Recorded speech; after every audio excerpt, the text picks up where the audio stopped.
ہماری تاریخ میں بہت بڑا خوبصورت نام عبداللہ بن زید رحمۃ اللہ علیہ کا ہے۔ آپ نے ساری زندگی نکاح نہیں کیا، جوانی گزر گئی، بڑھاپا آیا۔ ایک دن بیٹھے حدیث مبارکہ پڑھ رہے تھے تو اس میں نبی کریم صلی اللہ علیہ وآلہ وسلم کا فرمان پڑھا، جس کا مفہوم یہ تھا کہ جنت میں کوئی اکیلا نہیں ہوگا۔ جو نکاح کی عمر میں نہیں پہنچا یا پہنچا بھی تو کسی وجہ سے نہیں ہوا اور وہ مسلمان ہی مرا تو اللہ مسلمان مردوں اور عورتوں کا جنت میں آپس میں نکاح کر دے گا۔ جب یہ حدیث پاک پڑھی تو دل میں خیال آیا کہ یہاں تو نکاح نہیں کیا تو جنت میں ہونا ہی ہونا ہے، تو جنت میں میری بیوی کون ہوگی؟ دعا کی کہ یا اللہ مجھے دکھا تو صحیح جنت میں میری بیوی کون ہوگی۔ پہلی رات دعا قبول نہیں ہوئی، دوسری رات بھی دعا قبول نہیں ہوئی، تیسری رات دعا قبول ہو گئی۔ خواب میں کیا دیکھتے ہیں؟ کالے رنگ کی عورت ہے، حضرت بلال حبشی کے دیس کی رہنے والی، حبشہ کے دیس کی، اور وہ کیا کہتی ہے کہ میں میمونہ ولید ہوں اور میں بصرہ میں رہتی ہوں۔ پتہ مل گیا، آنکھ کھلی، حضرت کی تہجد کا وقت تھا، نوافل پڑھے، نماز فجر با جماعت ادا کی اور سواری لے کر حضرت عبداللہ بن زید بصرہ گئے۔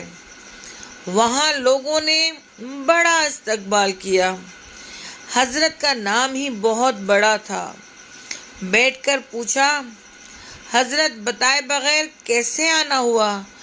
خیر تو ہے؟ آپ نے پوچھا، یار یہ تو بتاؤ یہاں کوئی میمونہ ولید رہتی ہے؟ لوگوں نے حیران ہو کر پوچھا، حضرت آپ اتنے دور سے چل کر میمونہ ولید سے ملنے آئے ہیں؟ آپ نے فرمایا، کیوں اس سے کوئی نہیں مل سکتا؟ نہیں حضور، وہ تو دیوانی ہے، لوگ اسے پتھر مارتے ہیں۔ حضور نے پوچھا، کیوں مارتے ہیں؟ حضور کام ہی ایسے کرتی ہے، کوئی رو رہا ہو تو اسے دیکھ کر ہنسنے لگتی ہے اور کوئی ہنس رہا ہو تو رونا شروع کر دیتی ہے، اور وہ اجرت پر پیسے لے کر لوگوں کی بکریاں چراتی ہے۔ آج بھی وہ ہماری بکریاں لے کر جنگل میں گئی ہے، آپ آرام فرمائیں، عصر کے بعد آ جائے گی، آپ مل لیجئے گا۔ حضرت نے فرمایا، عصر کس نے دیکھی ہے؟ کہا، وہ کس سمت گئی ہے؟ لوگوں نے کہا، حضور جنگل نہ جائیں، بہت خوفناک جنگل ہے۔ آپ نے فرمایا، بتاؤ کس طرف گئی ہے؟ لوگوں نے بتایا۔ آپ فرماتے ہیں کہ میں نکل گیا۔ آپ فرماتے ہیں کہ جب میں جنگل گیا، واقعی خوفناک جنگل تھا، جنگلی جانوروں کی بھرمار تھی، قدم قدم پر کوئی نہ کوئی چیز کھڑی ہے۔ آپ فرماتے ہیں کہ قربان جاؤں اس عورت کی مردانگی پر، وہ اس جنگل میں کس طرح بکریاں چرا رہی ہے، شیروں نے اس کی بکریوں کو ابھی تک کھایا نہیں، اتنے درندے ہیں، سارے مل کر حملہ کر دیں تو کیا کرے یہ اکیلی عورت، کس کس کو روکے گی؟ خیر، آپ فرماتے ہیں کہ وہ جگہ جہاں لوگوں نے مجھے بتائی تھی میں وہاں پہنچ گیا۔ جب میں وہاں پہنچا تو منظر دیکھ کر میں حیران رہ گیا۔ دو حیران کر دینے والے منظر تھے۔ پہلا، میمونہ ولید بکریاں نہیں چرا رہی تھی، بلکہ اس جنگل میں جائے نماز بچھا کر نوافل پڑھ رہی تھی۔